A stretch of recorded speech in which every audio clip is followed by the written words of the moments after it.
Сәлем достар, қалайсыздар, амансыздар ма? Жағдайларыңыз жақсы ма? Бүгін мен сіздерге бұрыш құрағының екінші жасалу түрін көрсететін боламын. Мен сіздерге алдыңғы видеоларымда қарасаңыздар, бұрыш құрағының бірінші жасалу түрін көрсеткенмін. Оны жоғарыда сілтемеде тастап кететін боламын. Қарап, көріп жасасаңыздар болады. Негізі бұрыш құрағы өзі бір 2-3 техниканы жақсы меңгеріп алсаңыздар, жасалу жолы өте оңай. Менімен бірге болыңыздар, ал кеттік. Бізге керекті заттар: матовый белюрдан лента қырқып алдым, королевский белюрден 4 бұрыш қырқып алдым, қайшы, қалам, сызғыш және шыт мата тігін машинасы керек болады. Ең алдымен шыт матамыздың бірінші бұрышын екінші бұрышына сызғыш арқылы қосып аламыз. Бұл бұрыш құрағына бір ғана сызық қажет болады. 4 бұрышымызды ең бірінші тігіп аламыз.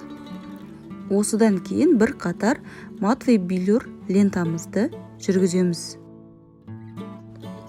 Аралық жіпті үзіп, екінші қатар қоңыр лентамызды тігіп басын бекітіп аламыз.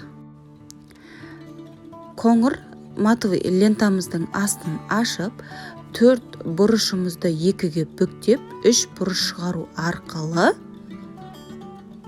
ортасына қойып, бұрыш құрағын шығарамыз.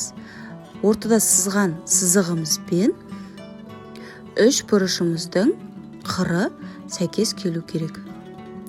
Дәл осылай видеода көріп тұрғаныңыздай 8 қатар тіксеңіз 15,5-ді 15,5 бұрыш құрағы шығады.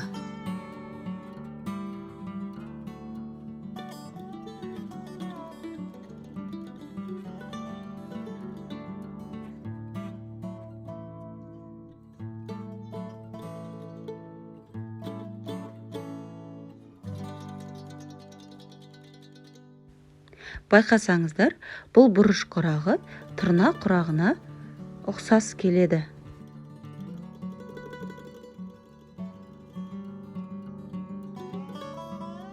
Сегіз қатар матовый белюр жүргізіп болғаннан кейін жиегін бекітіп тігіп шығамыз.